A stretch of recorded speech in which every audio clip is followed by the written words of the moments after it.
No Dia das Mães, minha mãe me entregou-se um presente com um sorriso tão sereno que parecia que ela tinha passado a vida toda ensaiando aquele momento. A família inteira estava reunida.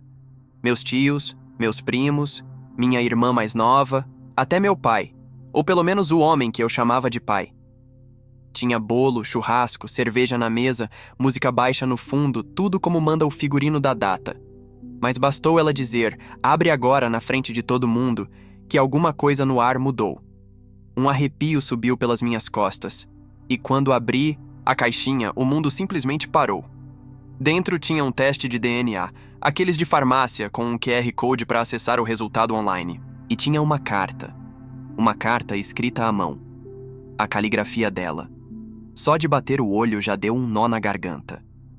A última vez que minha mãe escreveu uma carta para mim, eu tinha 12 anos, e ela estava me pedindo desculpa por não ter ido na apresentação da escola.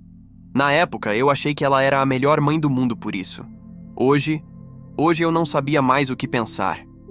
Esse presente é para você entender quem você é e quem você nunca foi. Foi isso que ela escreveu. Uma frase só. Só isso. E eu já sabia que dali em diante nada ia ser igual. A roda do destino já tinha girado e não tinha como parar mais. Eu olhei para ela e ela continuava me encarando com aquele mesmo sorriso leve, meio triste, meio aliviado. Meu coração batia no pescoço. Eu não entendi de cara, achei que era alguma brincadeira esquisita. Mas aí ela apontou pro envelope, com o resultado impresso. Abre, ela disse. E todo mundo em volta ficou quieto. Foi como se o tempo tivesse congelado naquela sala. Minhas mãos tremiam. O papel estava dobrado em 3 partes. Eu desdobrei com cuidado, sentindo o suor escorrer pela palma. Meus olhos foram direto para a linha onde dizia probabilidade de paternidade, 0,0%. Aquele número gritou na minha cara. Eu olhei para o homem sentado no sofá, com a cerveja ainda na mão, sem entender nada. Pai? Eu disse, quase implorando, por uma resposta que fizesse sentido. Ele ficou pálido. Minha mãe suspirou. E então ela disse a frase que rasgou meu chão pela metade. Você é filho do seu tio Marcos. Meu mundo caiu. Aquele homem que eu cresci odiando em silêncio, aquele cara que sempre me olhava estranho nas festas de família, que vivia implicando comigo, que sumiu da vida de todo mundo por anos e agora estava ali, com o mesmo sorriso de quem nunca se importou. Ele era meu pai, meu verdadeiro pai. Eu não conseguia falar. Minha irmã começou a chorar. Meu pai, ou ex-pai, levantou do sofá, derrubando a cerveja no tapete, e só disse, não pode ser. Mas era sim. E minha mãe continuava sentada, calma, quase fria, como se tivesse esperado 29 anos para soltar aquela bomba. E agora só assistia à explosão. Alguém ligou a televisão para disfarçar o silêncio. Alguém chamou meu nome, mas eu não consegui responder. Me levantei, saí da sala, fui até o quintal. Sentei na escada do fundo e encostei a cabeça no muro. O cheiro de carne queimada da churrasqueira me deu enjoo. Fiquei ali olhando para o chão, tentando juntar as peças. Minha vida toda, meu jeito, minhas dúvidas, até meu sangue. Nada mais fazia sentido. E o pior, todo mundo sabia. Todo mundo menos eu. Na carta, ela ainda dizia: chegou a hora da verdade. Você merece saber. Que bonito, né? Depois de quase 3 décadas. Depois de uma vida sendo o filho rejeitado, o que nunca era o favorito, o que sempre foi meio estranho, meio diferente. Agora tudo fazia sentido. Eu era o erro que ninguém teve coragem de assumir. O segredo de família que cresceu demais para caber debaixo do tapete. E ali, sentado na escada, eu prometi para mim mesmo. Eu ia descobrir tudo. Do início ao fim. Eu não ia deixar essa história morrer com um teste de DNA e uma carta. Porque, se era verdade que eu era filho de outro homem, então eu merecia mais do que migalhas de verdade jogadas no Dia das Mães como se fosse presente. Quando eu era pequeno, minha mãe sempre dizia que eu era diferente. Só que ela não falava isso com carinho. Era sempre numa comparação. Por que você não é mais como sua irmã? Até o filho da vizinha tira notas boas, olha o que você faz. Eu cresci me sentindo o problema. Era como se eu tivesse nascido no lugar errado, com o rosto errado, a voz errada. Eu tentava agradar, Eu juro que tentava. Mas parecia que qualquer esforço meu era invisível para ela. Enquanto minha irmã ganhava parabéns por tudo, até por respirar, eu ouvia frases do tipo, isso era sua obrigação. Meu pai, bom, o homem que eu pensava ser meu pai, ele não era ruim. Só era distante. A gente quase não se tocava. Ele me ensinou a andar de bicicleta, me levou ao estádio uma vez ou outra, mas sempre parecia estar tentando forçar um laço que nunca veio de verdade. Ele se dava melhor com minha irmã. Ela era a princesinha dele. Eu era um menino esquisito. O que não puxou os olhos da mãe, nem o gênio do pai. O que eles não sabiam é que esse estranhamento todo já era o corpo tentando gritar uma verdade que ninguém queria ouvir. Minha adolescência foi uma coleção de silêncios. Eu me afastei da família, evitava almoços, jantares, viagens, preferia ficar no meu quarto ouvindo música ou jogando. Eles diziam que eu era ingrato, que minha irmã era tão carinhosa e que eu só dava trabalho. Ouvia isso até quando estava doente. Uma vez peguei uma infecção forte, fiquei de cama quase uma semana. Minha mãe disse, até na hora de ficar doente você exagera. Aquilo me marcou como uma tatuagem emocional. Mas o que mais doía era o jeito como ela olhava para mim. Era como se eu fosse um lembrete de algo que ela queria esquecer. E eu não entendia. Eu achava que era coisa da minha cabeça. Pensava, deve ser só impressão. Só que não era. Hoje eu sei. Era culpa. Era negação. Era ela tentando enterrar um erro, e eu era o erro andando pela casa todos os dias, chamando ela de mãe. E tinha o tio Marcos. Ah, o famoso tio Marcos. O desaparecido. Sumia há anos, aparecia de repente, sempre com alguma piada sem graça, um presente caro, um sorriso meio torto. Eu nunca gostei dele, e ele também nunca fez questão de esconder que o sentimento era recíproco. Eu achava que era só implicância, que ele me achava mimado, chato, qualquer coisa assim. Agora tudo faz sentido. Ele sabia. Ele sempre soube. E aquele olhar dele não era de desprezo. Era de incômodo, de culpa, ou talvez medo. Medo de que um dia a verdade vazasse. Minha irmã dizia que eu era muito dramático. A mãe só pega mais no teu pé porque você é mais fechado. Ela dizia. Eu acreditava. Até tentava mudar. Mas tudo era em vão. Eu tirava boas notas, ninguém comentava. Ajudava nas tarefas, ninguém agradecia. Passei em um vestibular concorrido. Ouvi um "ah, que bom", como se fosse qualquer coisa. Enquanto isso, minha irmã fazia um curso qualquer numa faculdade. Qualquer e ganhava festa, parabéns, foto no Instagram da família. Teve um dia que eu ouvi minha mãe discutindo com meu pai na cozinha. Eu devia ter uns 15 anos. Ela dizia algo como, ele não precisa saber de nada. E ele gritava, não dá pra esconder isso pra sempre. Na hora, eu pensei que estavam falando de dívidas, sei lá. Mas aquilo me ficou na cabeça por anos. Hoje eu sei exatamente o que era. A verdade sempre esteve ali, debaixo do meu nariz. Nos silêncios, nos olhares desviados, na maneira como ninguém da família conseguia responder quando eu perguntava com quem eu parecia. Até minhas fotos de bebê eram meio escondidas. Minha mãe dizia que tinha perdido várias numa enchente. Eu acreditava. Como um bom filho faz. Como um bom filho faz até descobrir que foi enganado por quase 3 décadas. Sabe o que é pior? Eu tinha orgulho da minha família. Mesmo com os pesares, eu defendia eles. Dizia para os meus amigos que minha mãe era só rígida, assim que meu pai era quieto, que minha infância foi normal. Eu pintava uma casa bonita na minha memória porque era melhor do que admitir que, no fundo, eu nunca me sentia amado de verdade. E aí, vem o Dia das Mães. E a bomba. Aquilo não começou ali. Aquilo foi o desfecho de uma história que começou no silêncio. Uma história que eu vivi sem saber que era uma mentira. E agora eu sabia. Agora eu ia atrás. Porque não era só uma questão de sangue. Era sobretudo o que me foi tirado sem que eu sequer soubesse que tinha. Depois daquele Dia das Mães, minha cabeça virou um campo minado. Cada lembrança antiga se transformava numa pista. Cada conversa do passado parecia ganhar um novo significado. Eu não dormia mais direito. Fechava os olhos e via a cara do meu tio. Aquela mesma cara debochada que ele fazia quando dizia que eu era muito mole para ser da família. Aquele jeito invasivo, aquele sorriso meio torto. Agora tudo fazia sentido. Tudo. Nos dias seguintes, o silêncio na casa era insuportável.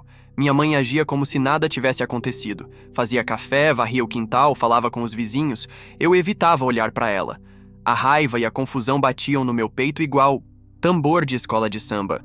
Já meu pai, ou ex-pai, sumiu. Foi embora no mesmo dia.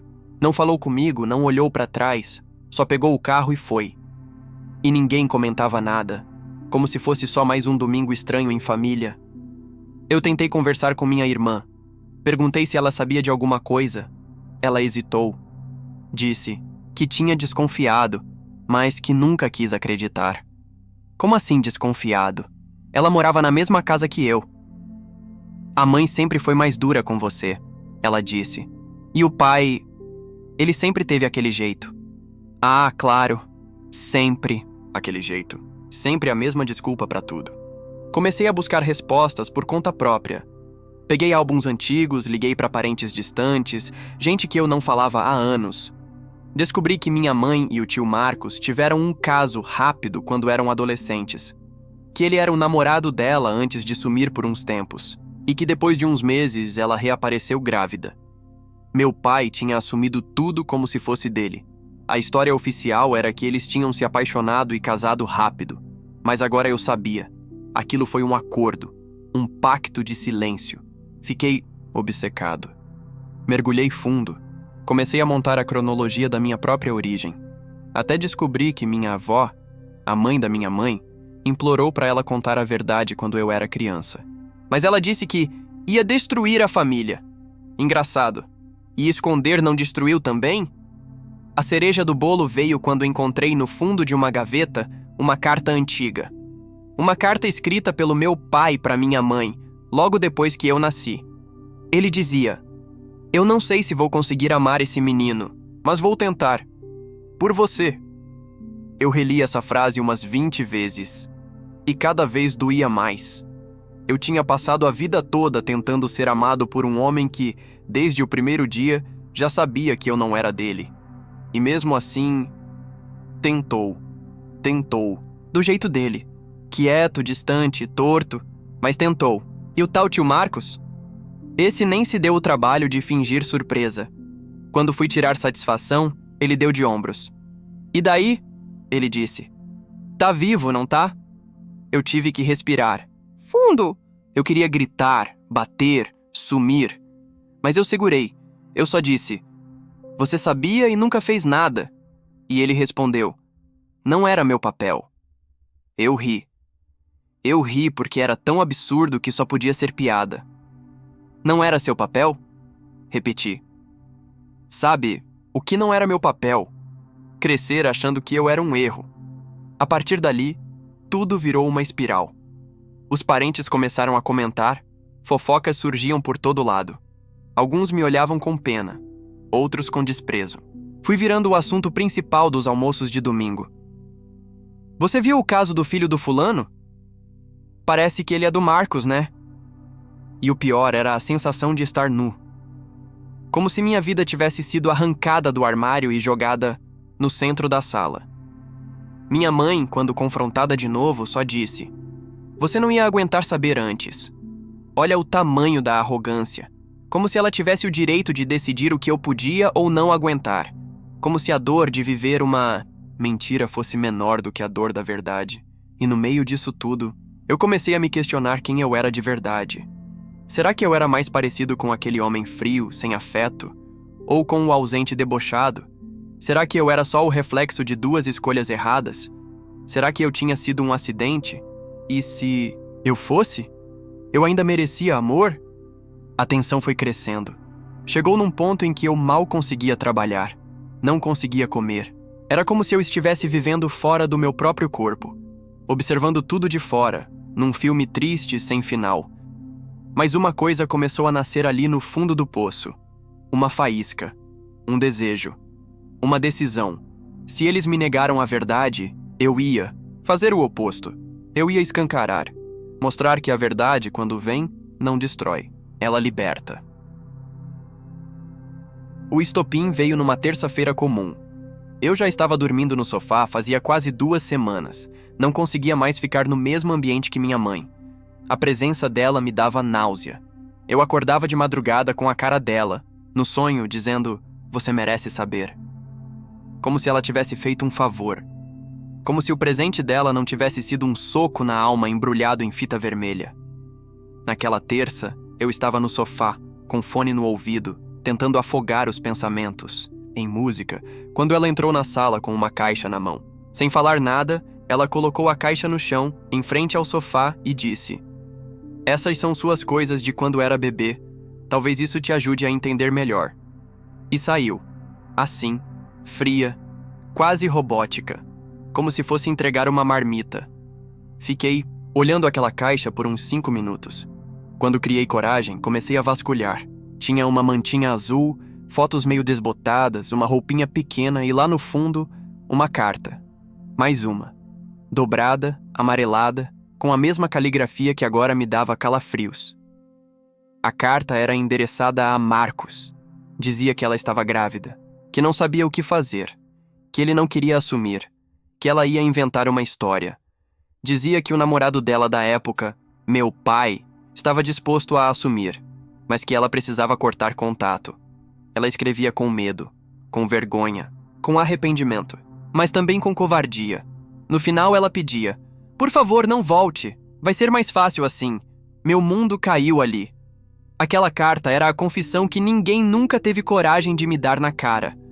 Eu não era apenas um segredo.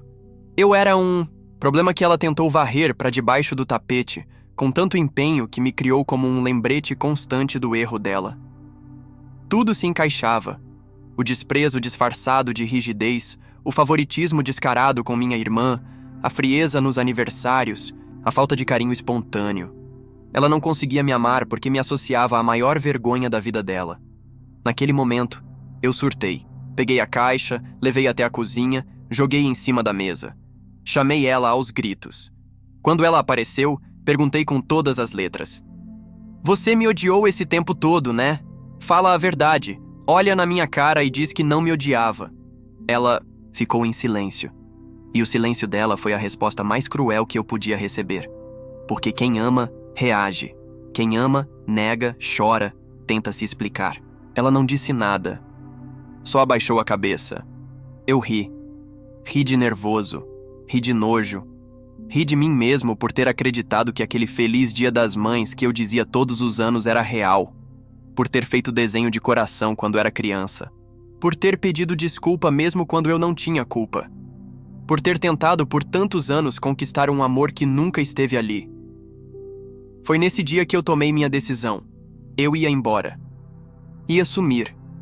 Mas antes eu precisava fechar os ciclos. Precisava falar com meu ex-pai. Eu liguei. Ele atendeu com voz baixa. Disse que estava num hotel sem saber o que fazer. Pedi para encontrar. Ele topou. No dia seguinte, a gente se encontrou num café perto do centro. Ele estava mais magro, cansado.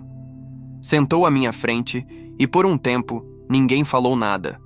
Até que ele disse: "Eu sempre soube." Eu travei. Ele continuou: "Desde que ela engravidou, eu sabia que o tempo não batia. Mas eu amava ela. E quando você nasceu, eu pensei que podia amar você também. Mas eu falhei, né?" Eu não sabia o que responder. Só consegui dizer: "Você não falhou. Você me criou, mesmo sem ter obrigação." Ele olhou para mim, emocionado, e pela primeira vez em 29 anos, me chamou de filho com sinceridade. "Você sempre foi meu filho." Mesmo que o sangue dissesse outra coisa. Aquilo me quebrou por dentro. Uma parte de mim queria abraçar ele. Outra parte queria gritar por todos os anos de frieza. Mas no fim, eu só disse: "Eu não tô aqui para cobrar nada. Só queria entender." Ele assentiu e completou: "E agora? O que você vai fazer?" E foi ali que eu percebi. Eu precisava ir embora. Não era sobre vingança. Ainda não. Era sobre respirar.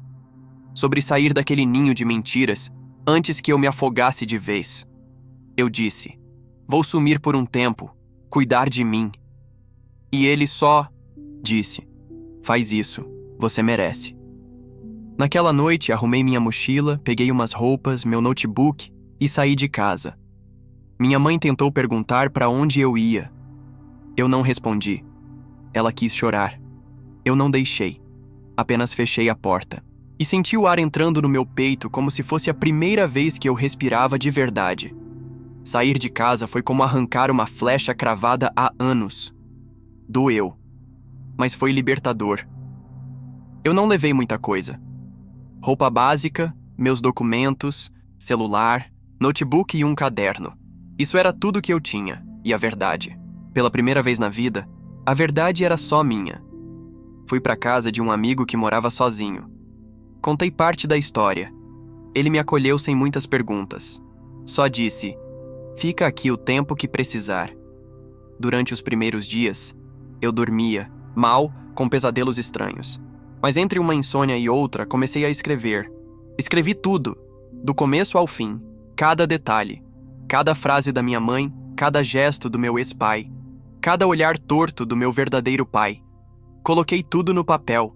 Era como se eu estivesse limpando minha alma com tinta, e ali, escrevendo, nasceu a ideia. Se eles esconderam a verdade, por quase 30 anos se criaram essa mentira confortável que me excluía, então agora eu ia fazer diferente. Eu ia contar tudo, mas não do jeito que eles esperavam.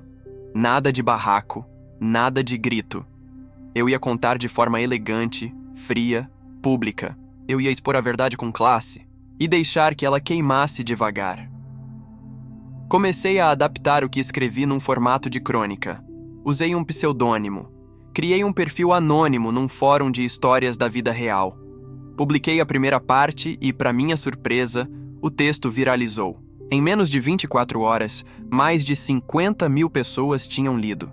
Comentários aos montes, gente chorando, se identificando, revoltada, gente dizendo: "Isso podia ser minha vida, você é muito forte." Aquilo me deu um choque de realidade. Eu não era o único. E eu não estava sozinho. Continuei publicando em capítulos, sem citar nomes, sem localização, só os fatos. A história nua e crua. Minha vida contada por mim, pela primeira vez, sem filtros, sem censura. Minha mãe e meu tio não sabiam de nada, mas alguém da família viu e compartilhou. 2 semanas depois, recebi uma mensagem. Era da minha irmã. "Isso tudo é verdade mesmo?" Ela perguntou. Eu só respondi: "Você já sabe a resposta." Ela não insistiu, mas dias depois, outra mensagem chegou. Dessa vez da minha mãe. Ela escreveu: "Você está me humilhando publicamente. Por que está fazendo isso?" Eu reli aquilo umas 10 vezes. Pensei em responder com raiva, mas respirei fundo e mandei só uma frase: "Eu só estou contando o que você passou a vida inteira escondendo." Ela ficou em silêncio. Pela primeira vez, ela provou um pouco do gosto amargo que eu engoli a vida toda. Ao mesmo tempo, comecei a mudar minha vida prática. Busquei terapia, coisa que eu devia ter feito anos antes. Nos primeiros atendimentos, eu quase não conseguia falar. Travava. Mas aos poucos, fui desatando os nós. Falei sobre o sentimento de abandono, a rejeição da infância, o buraco de identidade. Meu terapeuta disse uma frase que me marcou: "Você não é o erro de ninguém, você é o começo da sua própria história." Aquilo virou meu lema. Escrevi na capa do meu caderno: "Eu sou o começo." Também decidi procurar meu verdadeiro pai, o tal do Marcos. Não para reatar laço, não por carinho, mas por justiça emocional. Ele precisava me ouvir, e eu precisava olhar nos olhos dele, como homem. Mandei uma mensagem, curta, direta: "Quero conversar, pessoalmente." Ele topou. Marcamos num lugar público. E quando eu cheguei, ele estava lá, com aquela mesma cara cínica. Me cumprimentou como se fosse um amigo antigo. E, aí sumido, eu sentei, respirei fundo e fui direto ao ponto. "Você me deixou pra trás. Sabia que eu era teu filho e preferiu fingir que não, por covardia, por egoísmo. Eu cresci sem saber quem era, me achando lixo. E você seguiu a vida, mas agora eu sei, e você também sabe. Só quero que entenda uma coisa: você nunca vai ser meu pai, nem se quiser." Ele tentou dizer algo, mas eu levantei antes. "Não precisa responder. Isso não é sobre você. É sobre mim. Saí dali com o coração leve. Pela primeira vez, eu falei por mim, não para agradar ninguém, não para ser aceito, só porque eu precisava dizer. Comecei a organizar minha vida financeira. Me matriculei num curso que sempre quis fazer, mas nunca tive apoio. E os textos? Continuaram crescendo. Virei referência no fórum. Fui convidado para um podcast. Depois, um canal do YouTube leu minha história. Ela virou conteúdo. Virou espelho para outras pessoas. Virou catarse coletiva. E tudo isso sem que eu levantasse um dedo para brigar. A minha vingança foi essa. Mostrar que mesmo depois de tudo, eu não afundei. Eu floresci. E fiz da dor a ponte para minha liberdade. O que eu mais aprendi naquele processo todo foi que a verdade não precisa de gritos. Ela trabalha em silêncio. E com o tempo ela cobra. E cobra caro. Quando meu texto virou conteúdo de podcast e vídeo, viralizou de verdade. Chegou em gente da família que eu nem lembrava que existia. Gente de longe começou a mandar mensagem dizendo: "Essa história é da tua família, não é?" Foi aí que o castelo deles começou a desmoronar. Minha mãe virou assunto nas rodas da igreja, nas reuniões de bairro, até entre as amigas do antigo grupo de crochê. Algumas se afastaram. Outras começaram a confrontar. Diziam coisas como: "Você mentiu pro seu filho a vida inteira?" Ela tentou se defender. Disse que era invenção, que tudo tinha sido deturpado na internet. Mas era tarde demais. A máscara dela já estava rachada e ninguém mais queria colar os pedaços. Aquela mulher que sempre se preocupou com a aparência, com o que os outros pensavam, com a reputação, agora andava de cabeça baixa. Foi vista chorando sozinha, num banco de praça. Pela primeira vez não era orgulho no rosto dela, era vergonha. E isso não veio de mim, veio das escolhas dela. Tudo que ela tentou esconder por quase 3 décadas, agora estava à mostra. E não era bonito. Minha irmã, que sempre foi a queridinha, também começou a sentir. No início, ela se afastou de mim. Achou que eu estava exagerando, expondo demais. Mas depois que começou a ouvir os áudios, ver os vídeos, ler os comentários, ela mudou. Um dia, ela me mandou uma mensagem que eu nunca esperava ler. "Eu nunca imaginei o quanto você sofreu. Me perdoa por não ter enxergado." E eu chorei. Chorei porque era a primeira vez que alguém da minha família reconhecia minha dor sem me culpar por ela. Já o Marcos... o grande pai biológico. Ele começou a perder terreno. Gente que fazia negócios com ele começou a se afastar.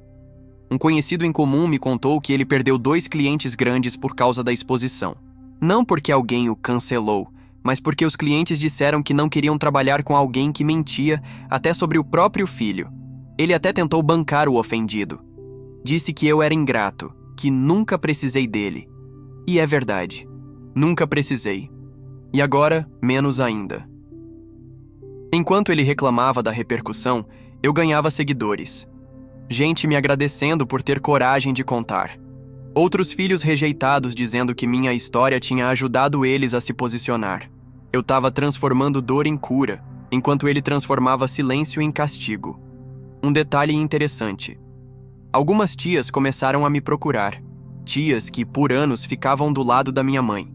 Elas queriam reaproximação. Diziam que não sabiam de tudo. E talvez até fosse verdade. Mas agora não era mais sobre elas. Era sobre mim. Eu não queria ódio, só distância. E isso finalmente eu podia escolher. E minha mãe... Bom, com o tempo, ela se isolou. As pessoas começaram a evitar ela. Os almoços de família ficaram esvaziados. A rainha do controle perdeu o trono. Não teve gritaria. Não teve escândalo. Foi só silêncio. E o silêncio pesa. Pesa mais do que qualquer tapa na cara. Porque ela não podia mais fugir daquilo que ela mesma construiu. Uma prima me contou que minha mãe parou de usar redes sociais, que ficou um tempo sem sair de casa e que ela dizia que perdeu o filho. Mas a verdade... ela nunca teve. Ela teve um segredo, um peso, um erro que respirava no mesmo teto.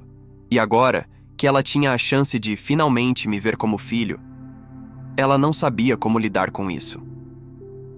O mais poético foi ver que o mundo não precisou de mim para punir ninguém. Eu só contei a verdade, e a verdade cuidou do resto. Na terapia, minha psicóloga disse algo que me fez rir. A vingança mais afiada é o silêncio de quem segue em frente. E é verdade. Eu não precisei tocar em ninguém.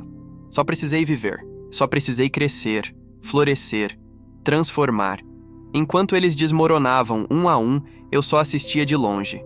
Sem prazer, sem ódio, só com uma paz nova no peito. Uma paz de quem finalmente não precisa mais provar nada pra ninguém. Se tem uma coisa que essa história me ensinou, é que às vezes o que parece uma tragédia é só a verdade abrindo caminho. E sim, dói. Dói pra caramba. Mas depois, quando o silêncio volta e a poeira abaixa, você percebe. A mentira que eles contaram pra te proteger era só a cerca que te impedia de correr livre. Hoje, eu olho pra trás e não sinto ódio. Sinto clareza. Cada ausência, cada olhar atravessado, cada você é diferente. Tudo fazia parte do quebra-cabeça. E agora, com todas as peças no lugar, eu vejo. Eu nunca fui o erro. Eu fui o segredo mal guardado de uma família covarde. Mas agora eu sou a história contada em voz alta. E quem quiser que escute. Então, se você aí do outro lado já sentiu que não pertencia, se já desconfiou que tinha algo errado no jeito que te tratavam, escuta esse conselho. Siga sua intuição. Vá até o fim. Porque às vezes, o que você encontra no fim da estrada é você mesmo, limpo, livre e finalmente em paz. E para você que ficou até aqui, não esquece, curte esse vídeo, compartilha com alguém que precisa ouvir isso, se inscreve no canal Reddit Entre Linhas e comenta aqui embaixo. Qual foi o maior segredo que já esconderam de você? Ou melhor, qual verdade você ainda tem medo de descobrir? Aqui a gente lê, chora junto, se revolta junto e segue em frente. Porque a dor compartilhada vira cura.